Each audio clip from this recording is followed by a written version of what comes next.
Deixa comigo, Marcos Cardoso. Uma boa tarde para você que está em casa e confere agora os destaques desta edição. Reajuste no valor da passagem de ônibus desperta revolta nos usuários de transporte público que reclamam das condições da frota. É um absurdo por causa que os ônibus não têm nem ar-condicionado todos. Eu moro na Santa Maria e lá os ônibus vivem quebrando. Não tem condição de aumentar, não. BR realiza obras na BR-343 na saída para a região norte. PRF está no local orientando os motoristas. Como devem agir os funcionários que não receberam e as empresas que não pagaram o 13º salário? Se o empregador não quitar o 13º salário, ele estará sujeito a multa. No caso aí, a multa de aproximadamente R$ 170, não é, por valor de funcionário. Os horários para funcionamento de bancos, shoppings e supermercados neste final de ano. E a expectativa de quem faz aquela fezinha e aposta na mega da virada, que é de 280 milhões. Como todo mundo pagar as contas, né? O restante é investir e ajudar algumas pessoas. Essas e outras informações agora no Dia News, primeira edição.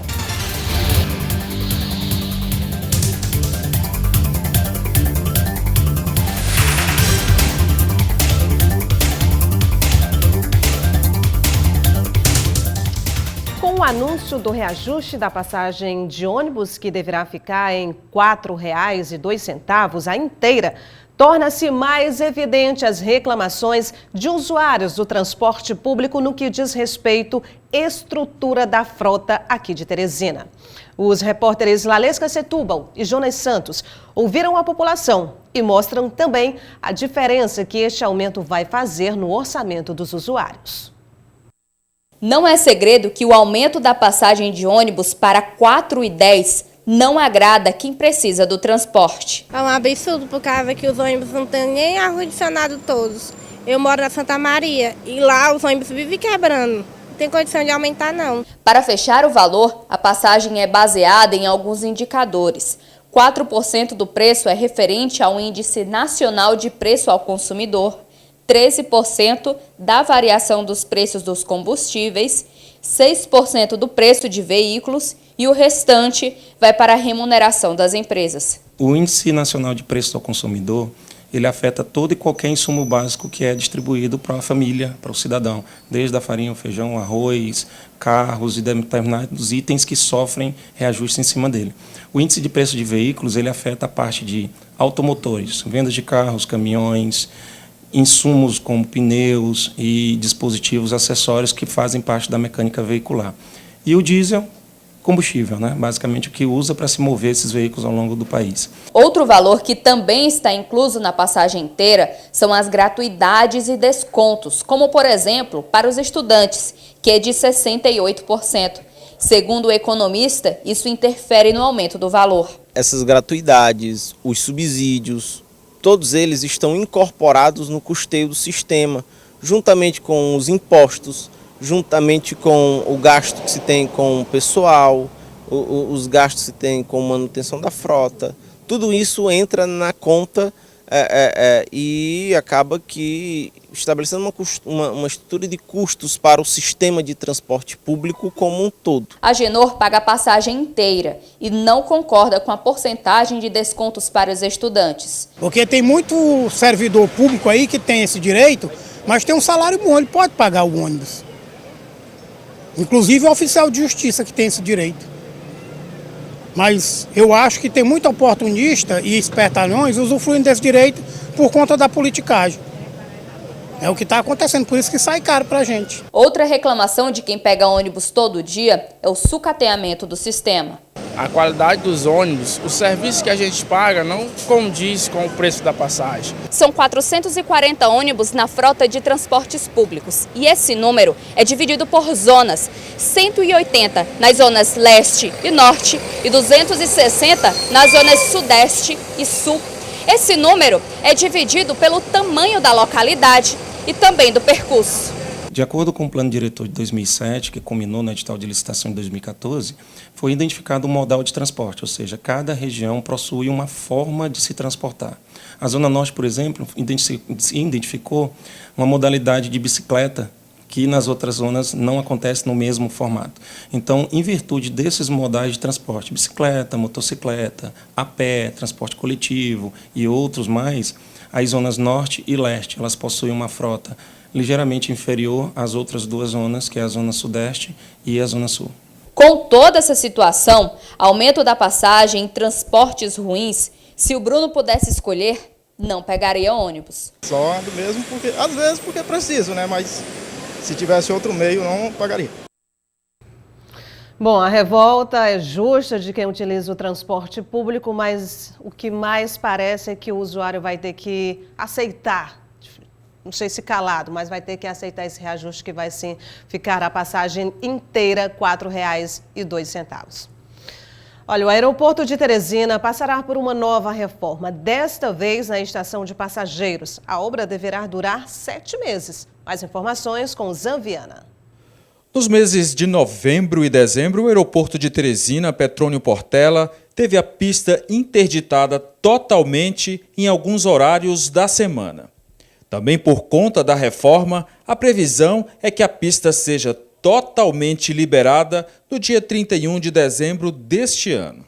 O aeroporto de Teresina vai começar o ano de 2019 ainda em reformas. A Infraero informa que a partir do dia 1º de janeiro do próximo ano haverá a substituição da cobertura do terminal de passageiros. A obra será concluída em julho de 2019. Durante todo esse tempo, o aeroporto continuará a operar normalmente.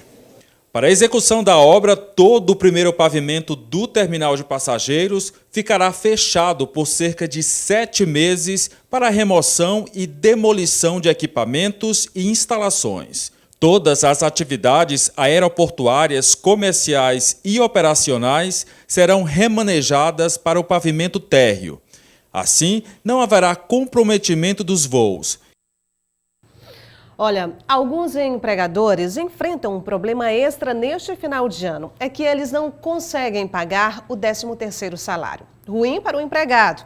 E a empresa? Como fica com essa responsabilidade? Quem vai ajudar a gente a entender é o repórter Lívio Galeno. Lívio, boa tarde. Muito bem, Nájila. Boa tarde a você e boa tarde a todos que estão acompanhando a primeira edição do jornal Dia News. Isso mesmo, o prazo para se quitar a segunda parcela do 13º salário era até o dia 20 de dezembro, ou caso essa data caia em algum feriado ou fim de semana, o primeiro dia subsequente. Sobre esse assunto nós vamos conversar com a advogada trabalhista, professora de Direito e também membro da Comissão de Direitos da OAB, a advogada Silvia Sampaio. Ela que nós vamos conversar a partir de agora sobre este assunto. Olá, Silvia, boa tarde, seja bem-vinda, tudo bem? Boa tarde, Lívio, boa tarde, Nájila, no estúdio, boa tarde a todos os nossos ouvintes da TV O Dia News. Então, é um enorme prazer estar aqui conversando sobre o 13º salário, que inclusive é uma garantia constitucional, justamente pela previsão trazida no nosso artigo 7º, né, da nossa Carta Magna. Eu queria que você falasse para a gente o que acontece com uma empresa se ela não quitar o 13º salário de seus funcionários. Então, justamente por fazer parte dos rolos de direitos sociais dos trabalhadores, se o empregador não quitar o 13º salário, ele estará sujeito a multa. No caso aí, a multa de aproximadamente R$ 170, não é, por valor de funcionário, justamente devido a essa ausência do cumprimento da sua obrigação patronal. Vamos falar um pouquinho da questão do direito. Quem tem direito a receber o 13º?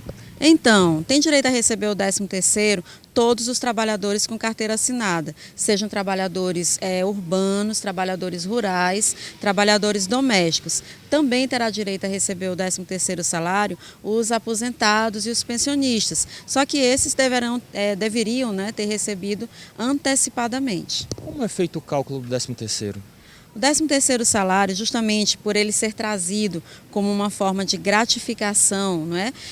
Que no primeiro momento foi trazido em 62, mas que agora, conforme eu acabei de relembrá-los, né, foi trazido com a Constituição, justamente ele é feito na base de 1/12 a cada mês trabalhado pelo empregado. Então, caso, por exemplo, ele seja demitido, não é, sem justa causa, ou peça demissão, ele terá direito a receber proporcionalmente dentro desse prazo, não é, de dias ou de meses efetivamente trabalhados. Silvia, a TV recebeu algumas denúncias de pessoas, de empresas que ainda não quitaram seu 13º salário, mas muitos trabalhadores têm medo, não sabem a quem denunciar. Essa denúncia deve ser feita a quem e como deve ser feita?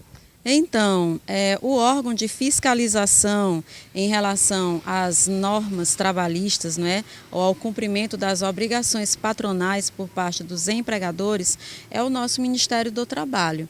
Então, o trabalhador ele pode se dirigir ao Ministério do Trabalho e fazer uma denúncia. Essa denúncia ela poderá acontecer até de forma anônima, e aí o Ministério do Trabalho irá tomar as providências no sentido de notificação da empresa e, em sendo confirmada a informação, a aplicação não é de multa, conforme eu coloquei, para cada trabalhador. Mas não há aplicação, no caso dessa sanção, junto ao Ministério do Trabalho, de algum tipo de correção. As correções de juros ou multas, elas só irão acontecer através, não é, de ações junto à Justiça do Trabalho. Mas além do Ministério do Trabalho, o outro, não é, que poderia estar fazendo essa proteção seria o sindicato da categoria, caso o empregado, não é, seja sindicalizado. Silvia, muitas dúvidas estão aparecendo por conta da reforma trabalhista que está vigente no país, e eu queria justamente te perguntar, para que fique bem claro para quem está assistindo essa entrevista neste momento: a reforma trabalhista proposta e em vigor no Brasil, ela prejudica em algum aspecto o direito ao 13º salário do trabalhador? Não, assim, em relação ao 13º, nós não tivemos a aplicação no sentido de alguma perda em relação ao 13º salário, precisamente. Nós tivemos outras, Lívios, assim, gravíssimas até, não é? Em relação à Lei 13.467, que é a reforma trabalhista.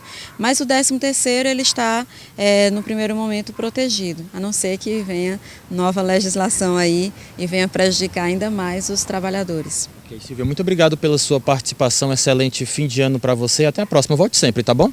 Para todos nós, eu que agradeço novamente o convite e a confiança e desejo um ano de 2019 repleto de paz, né, saúde e muitas realizações a todos. Okay, muito obrigado mais uma vez. Então, como foi dito pela nossa entrevistada, o direito ao sigilo da denúncia é garantido. Se você não recebeu seu 13º salário, busque seus direitos. Nájila, voltamos aos estúdios com você.